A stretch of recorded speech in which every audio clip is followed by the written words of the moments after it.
Okay, so this is Shane from BlogWorld and New Media Expo, and I'm on with Aaron Strout, who is going to be doing a panel with Tim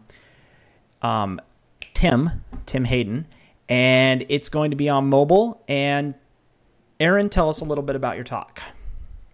Sure. Well, I got asked by my friend Tim Hayden, and I think Tom Martin, I don't know if he's the one that set it up or not, but Tim and I both live in Austin and have had the opportunity to be on a few panels together. But obviously, increasingly, there's more and more focus on mobile as a channel for brands because more and more consumers are using mobile.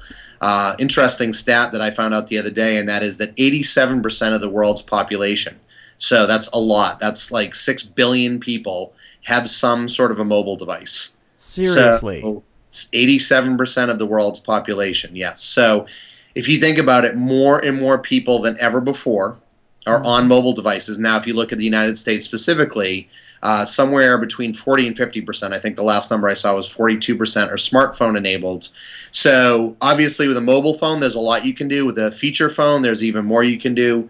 And when you get onto a smartphone like an iPhone or an Android, you're able to use location-based services, which is one of the things that's near and dear to my heart. You can obviously use QR codes to connect to websites and things. So I think the goal is to really talk about how the mobile landscape has changed and really what it means for business. And are you guys going to dive into now? What's interesting is what you said about mobile. So we've got phones. I would consider iPads mobile. Maybe not. Yep. Maybe mobile devices. Yep. And are you guys going to talk anything about mobile in terms of what I'm seeing, like in cars? I mean, would that be considered mobile, where we're seeing more connection to the internet in cars? Like, I can connect to the internet in my car and surf the web practically on a screen. Is that playing to this at all, or no? Well, it does. I don't know as though, we haven't had the luxury of sitting down and having a formal discussion. We probably will do more of that as we get closer. Yeah. But I like your suggestion. So this is one of those things where normally these videos are supposed to highlight what's coming. Right now you're actually helping to drive the agenda. And I think one of the things that is important is that mobile is becoming pervasive. It won't be too much longer, maybe another, I'll say 2 or 3 years, where it becomes like electricity. We don't ever think about electricity other than when we're at an airport and we know that we need to recharge. Mobile is becoming that way, just like Wi-Fi has sort of become somewhat ubiquitous. And so I think looking at how does it impact things like our cars, our homes, our devices, maybe some of the appliances that in the past we weren't really counting on, like a refrigerator, a microwave, maybe our kids' toys, and certainly games and mobile game devices are now more connected. So, what's the impact of that? That's awesome. I mean, so you were talking about, so what's coming? What is coming in this talk? So beyond just the basic description of the talk, what are you guys going to, kind of dive into for people? Like, what are you going to cover, so people can take away?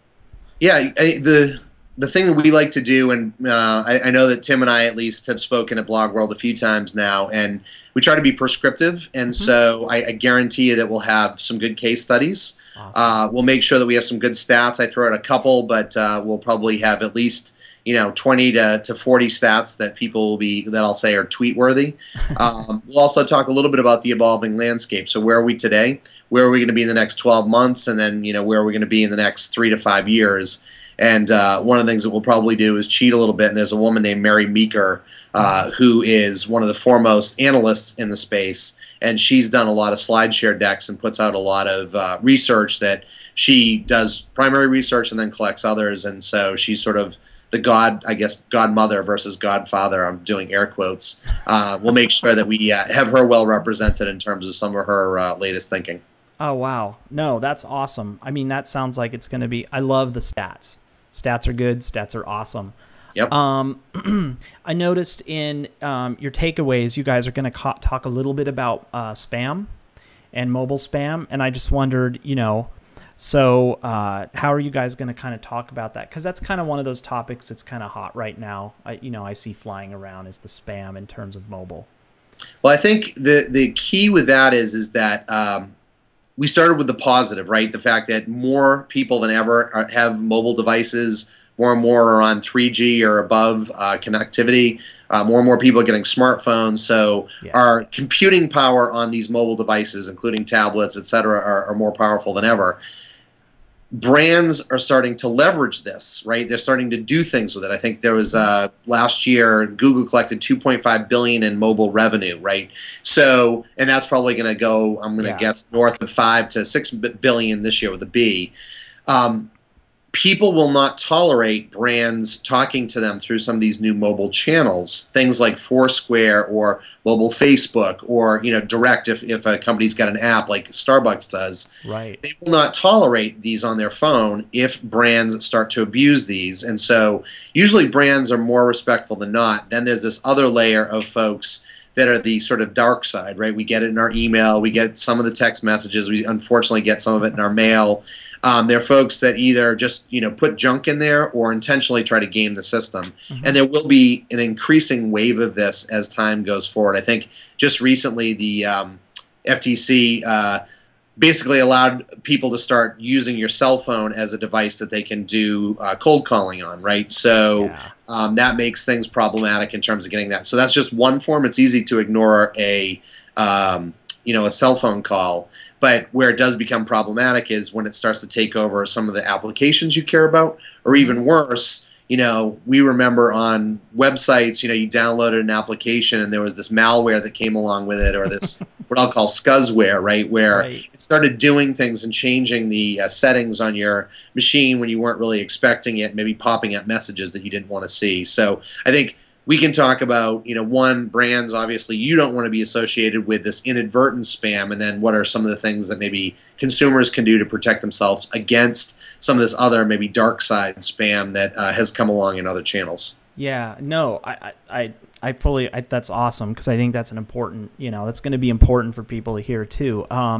So, you know, beyond the spam, are you guys going to cover any additional like challenges that you see or big advantages? I mean, obviously the space is growing exponentially. What kind of, are you guys going to cover any challenges that people can, you know, kind of take away with? Any challenges as you see going on in this industry? Yeah, I think, I mean, starting at a micro level, there are some challenges with the technology itself, right? So if you look at location-based marketing, which I mentioned, something that's near and dear to my heart, I wrote a book on it. It's still not caught on to the degree that I think we thought it would. It's getting there. It's taking a little bit longer than we had hoped, and part of that is, you know, the growth of Foursquare, and part of that's the privacy that comes along with that, that people have to feel secure about what they're doing. And then there are things like near-field communications, NFC or RFID, something that's, you know, Tim is, I know, passionate about with QR codes. So, you know, are QR codes worth the effort? So looking at that and saying, obviously they do a great job at connecting the online and the offline. And then maybe looking into the future and saying, what about things like, you know, retinal scans, or what about augmented reality, and what are the challenges with brands taking advantage of those? And so I think those will be some of it. And then also the real sort of kicker is understanding that value exchange. And that's the piece where a lot of brands have a tough time, because they sort of feel like, ooh, I've got this new channel that I can exploit.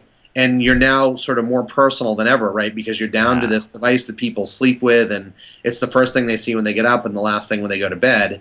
That if you do things poorly and, you know, one, feel too big brother, or two, overuse that channel, that's going to go away. And so one of the ways to overcome that is by having the right value exchange. So thinking about, as a brand, how do you figure out what that value exchange looks like, and how do you make sure that you're thinking through that? Because that's not always as intuitive to brands as it probably could be. Yeah, and I love that. And thanks for saying that, because I think that's what I find is they're very personal. They're with me all the time. And the last thing I want to do is have, you know, things thrown at me. But there are ways to do it. And so I think for people that are coming from businesses, that part of the talk is going to be really valuable for them to hear. Yep. So, well, you know, Aaron, thank you. I just wanted to go over a few things that people can anticipate. You know, I'm totally excited. I think the panel's going to be fantastic.